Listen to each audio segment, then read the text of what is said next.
small things to the front. Let him do it.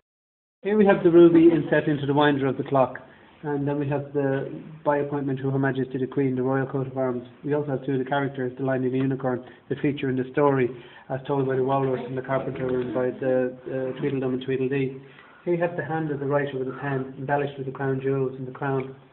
The E of the word Alice, Alice, A-L-I-C-E, and then the E is a rapier, a sword, killing the Jabberwocky, cutting its way through the forest, piercing the gemmed heart with a little drop of blood. You've the broken queen's crown with the rubies again, the red queen's castle, the white queen's castle, and a miniature Jabberwocky trying to crawl out from underneath the castle. The crescent moon with the ruby inset into the eye is the dot with the capital I. You've the two knights' helmets buried into the forest, and all the trees are coming to life. So if you take the pen out of the hand of the writer, and you take the writer by the hand, and when you do, all the characters that are in the story want to escape. Oh my God! That is amazing. Oh my God! Alice is in the centre. Maggio there. Coming she's coming through the middle of the centre of the mirror, which is the end of the second story. Oh, the mirror's back into it, look at it. Oh, Jesus. The mirror is turning into a giant mouth trying to eat her. Behind her, if you look carefully left and right, you'll see There's two yellow eyes. Yeah. There is the Cheshire Cat. Her nose is behind Alice, and the grin is under her skirt. Oh, it is. The Oh, cat yeah. created the clock and gave the clock to the Queen, and the Queen gave the watch to the rabbit, so she could go into our world and find Alice and bring Alice into their world. Without Alice, there's no story. That is so good. Oh, there's Mad Hatter. Oh. Mad Hatter, who I have as Bob Dylan, is on the right, with his feet in his birthday cake. If you look carefully, you'll see that there's a coffin with Alice's name on it, a door knocker, a locker key, and a receiver in the coffin. That's the lid of the coffin. With battles of absence and magic mushrooms and opium were the poison of the day. Here you've got the March Hare with the Book of Alice in his hand, and the dormouse is over here because it's been pulled off the table. Everything's been pulled and it's swirled from this side right to this side, right out to the door. Oh. Wow. That's Then actually we have the White Knight, the Red Queen with the croquet mallet, her husband, the dormouse, and then you have the Seven.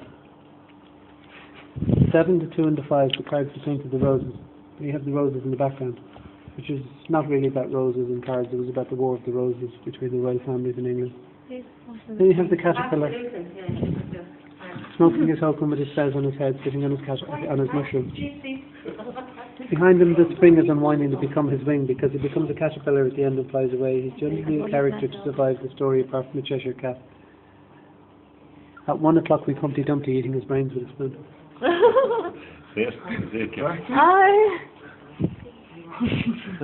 What else do you do with a hard-boiled egg? Dip a soldier in it.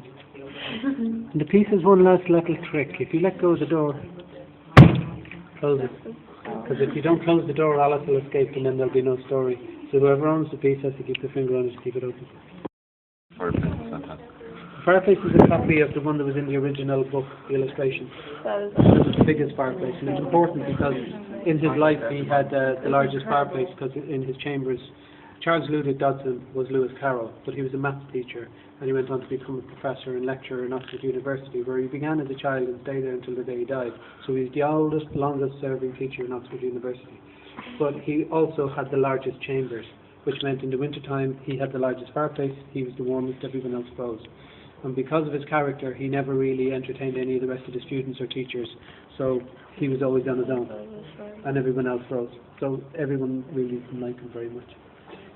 Anyone who did his lecture said they were as dull as dishwater, yet he was a mathematical genius, and his maths are still used today in teaching. There's a book called Alice in Wonderland. If you can get by chapter 2, you're doing pretty well. It's standard reading for people in MIT in America. They love it. They eat it up. But when he was rowing Alice down the river with her older sister, he told Alice the dream that he'd had, and Alice persuaded him at 10 to write it down and immortalise both of them. Without her asking him to do that, you would never have known about Charles Ludwig Dodson or Lewis Carroll, or you would never have had the story. Wow. When Alice was old enough, he asked Alice's father, who was the minister in Christchurch Cathedral, where Oxford University is, could he have Alice's hand in marriage, and they said no, not because he was older than her, but because he was only a school teacher. Had he been a minister, he would have been allowed to marry Alice. So the twist in his life and his story and his tale is really about the fact that he could never have had what he wanted, that he always wanted, that he didn't know he wanted, because he never had it. So it's quite a big circle.